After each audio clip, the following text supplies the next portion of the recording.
that all applications actually get sent over to a caseworker. Okay, so what this caseworker is going to do is basically going to be reviewing your visa application against some very fundamental key areas and criteria to check that you have met those fundamental requirements and the criteria that they're checking against in order to either accept your application and give you the visa or deny and reject that application. Hi guys, so did you know that getting a job on the shortage occupation list is not the only way you can actually get a skilled worker visa? As a matter of fact, there are actually 6 different options under which you can qualify to get the skilled worker visa and come into the UK and live and work. Which is why in this video, I'm going to be sharing a very detailed explanation with you, which will entail what exactly the skilled worker visa is, what the requirements you need are, and exactly the 6 different options that you can use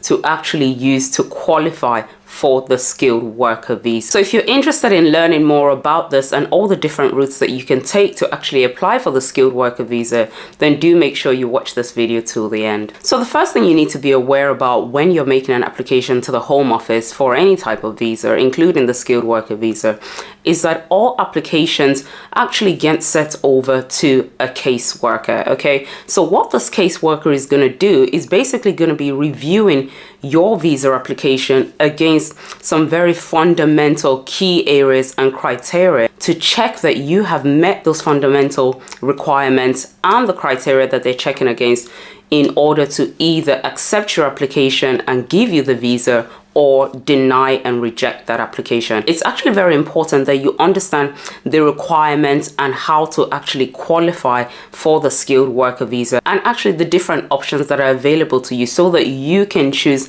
the best option that you think will help you actually qualify for the skilled worker visa. The skilled worker visa operates under what is known as the UK points-based immigration system. So when it comes to applying for the skilled worker visa, one of the key things that you must remember when you're applying for the skilled worker visa is that you actually need a total of 70 points in order to qualify for the skilled worker visa. So these 70 points are split between 50 points, which go under the category of mandatory points, and 20 points, which go under the category of tradable points. The first requirement you need to meet under the mandatory points for this is basically making sure that you have sponsorship. So sponsorship means that you have a relevant sponsorship license that you have obtained from a licensed employer here in the UK. The next requirement you're going to need to meet in order to qualify under the mandatory points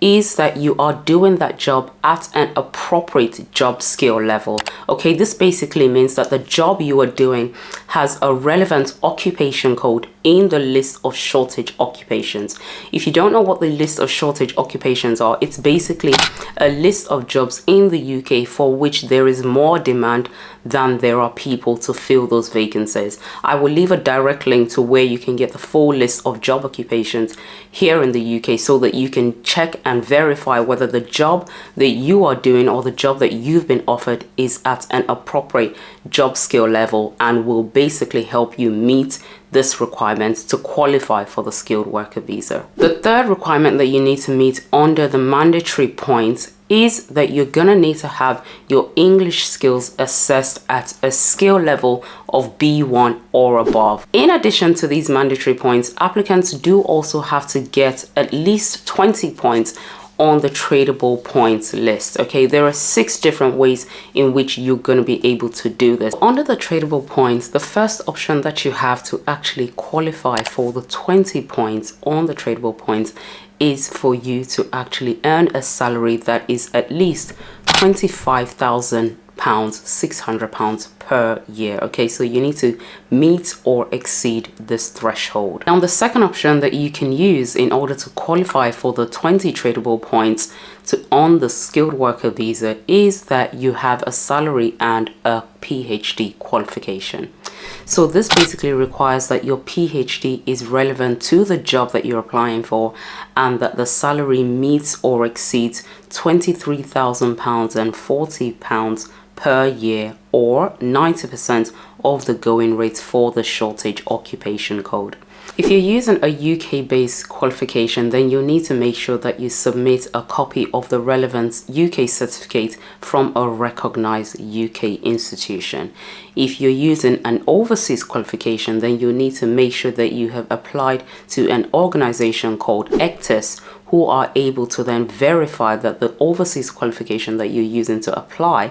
is indeed genuine and equivalent to a UK-based qualification. The third option that's applicable for you to actually meet the 20 tradable points and apply for the skilled worker visa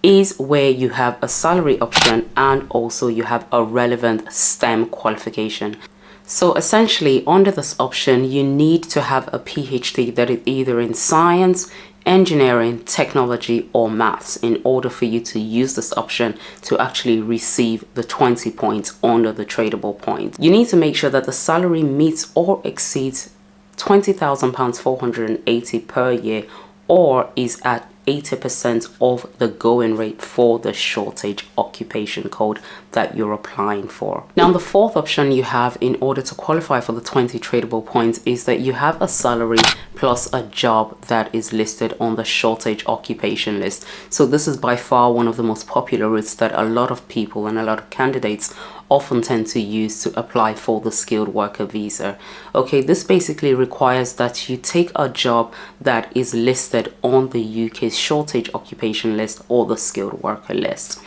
This means that your salary must meet or exceed a salary of £20,000 480 per year, or indeed 80% of the going rate for the shortage occupation code for the job that you are applying for. The fifth option that you have in order to meet the tradable points for the skilled worker visa is that you have a salary and that you're an applicant coming under what is called a new entrant route. Okay, an applicant that's a new entrant to the labor market must be under the age of 26 when you're applying through this option. You must also have a salary that meets or exceed £20,480 per year, or 70% of the going rate for the shortage occupation code for that job.